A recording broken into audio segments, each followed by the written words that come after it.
Welcome to this edition of Facts News Now. Today's date, February 9th, 2009. In today's news, Pentagon draws plans for immortal synthetic organisms. The Pentagon's Advanced Research Division has set aside $6 million from its next budget for research on the creation of synthetic organisms, whose DNA can be altered to make them live forever or die on command, and even keep a genetic record of what they have been doing. In its 2011 budget, the Defense Advanced Research Projects Agency lays out its intentions to create biodesign, a project to create artificial life, presumably with military purposes in mind. Biodesign eliminates the randomness of natural evolutionary advancement, primarily by advanced genetic engineering and molecular biology technologies to produce the intended biological effect. The DARPA document states, the agency says it wants to develop a robust understanding of the collective mechanisms that contribute to cell death, so as to enable new generation of regenerative cells that could ultimately be programmed to live indefinitely. There's a new law out today that makes it illegal to fortify your private home. Yes, you can no longer fortify your home to be safe. In Oklahoma, a Tibbs law makes it illegal to fortify a private home. Oklahoma has a new law that makes it a crime to fortify a citizen's home against possible entry by law enforcement. State Representative Sue Tibbs was one of the sponsors of a bill that makes it unlawful for any person to willfully fortify an access point into a dwelling, structure, building, or other place where a felony offense prohibited by the Uniform Controlled Dangerous Substance Act is being committed or attempted, and fortification is for the purpose of preventing or delaying entry or access by law enforcement officers, or to harm or injure a law enforcement officer in the performance of an official duty. The law took effect November 1st.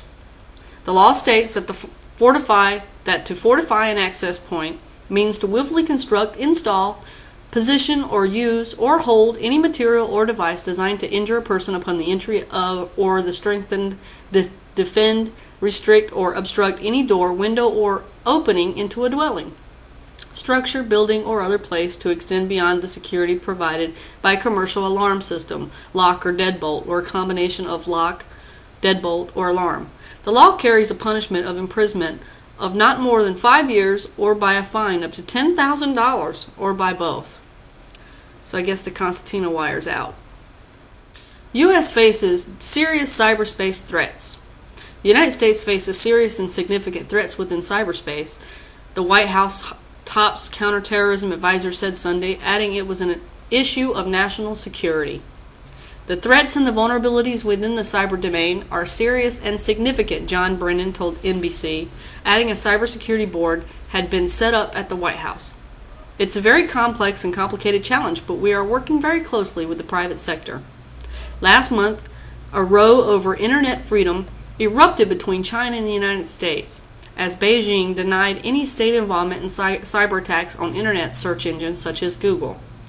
President Barack Obama said he was troubled by Google's statement it had been attacked by China-based hackers and demanded official answers. The United States internet giant has threatened to abandon its Chinese search engine and perhaps end all operations in the country over the cyber attacks. It has also said it's no longer willing to bow to Chinese government censors. We're looking at these issues from the standpoint of espionage, from governments, from different individuals, whether they be hackers or terrorist organizations, Brennan said. National security is something that is at risk. That's what we're trying to do is to ensure that our networks, our government networks, our private sectors networks have the ability to withstand these attempted hack-ins. In other news, the government links Christians and violence. Missouri report tied domestic terrorists with opposition to abortion and immigration. President Obama has picked to advise him on military actions inside the U.S. The Missouri governor, whose State Information Analysis Center last year linked conservative organizations to domestic terrorism, and said law enforcement officers should watch for suspicious individuals who may have bumper stickers from Ron Paul or Chuck Baldwin. Missouri Governor Jeremiah Nixon, a Democrat, is being joined on the Obama Special Advisory Plan by the governor of Puerto Rico, Luis Fontano. and Arizona Governor Janice Brewer, Homeland Security Secretary Janet Napolitano's replacement when she moved to Washington. They are among Obama's nominations for the 10 positions on Obama's new Council of Governors that he will use to advise on military activities in the United States. Nuclear missile threats to U.S. mounts. North Korea is expected to deploy a nuclear-tipped missile capable of reaching parts of the United States in the next decade. Despite 2 long-range missile flight test failures, according to the Pentagon's Ballistic Missile Defense Review, the review report made public this week concluded that missiles threats from several states, including Iran, Syria, China, and Russia, are growing quantitatively and qualitatively, and it outlined Pentagon plans for silo-based and mobile anti-missile systems to counter them.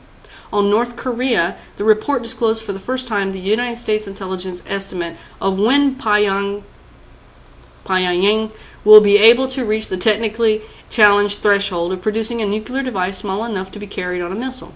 We must assume that sooner or later, North Korea will have a successful test of its Pentagon 2, and if there are no major changes in its national security strategy in the next decade, it will be able to make a nuclear warhead to a proven delivery system, the report said. U.S. intelligence officials said North Korea was one of at least 3 states, along with Libya and Iran, that benefit from the spread of nuclear technology provided by the network of suppliers headed by Pakistani technician A.Q. Khan. Included with this assistance and discovered when Libya gave up its Khan-supplied nuclear goods were Chinese language developments on how to make a warhead for missiles.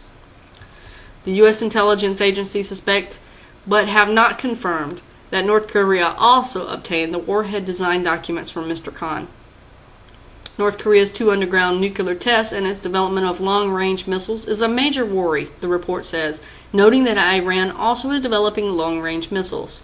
Defense Secretary Robert M. Gates said in Senate testimony this week that the Pentagon is seeking $8.4 billion for missile defense under what he describes as a phased plan to shift the focus from larger ground-based long-range interceptors to shorter-range missile defense, like the Navy's SM-3 ship-based missile interceptor.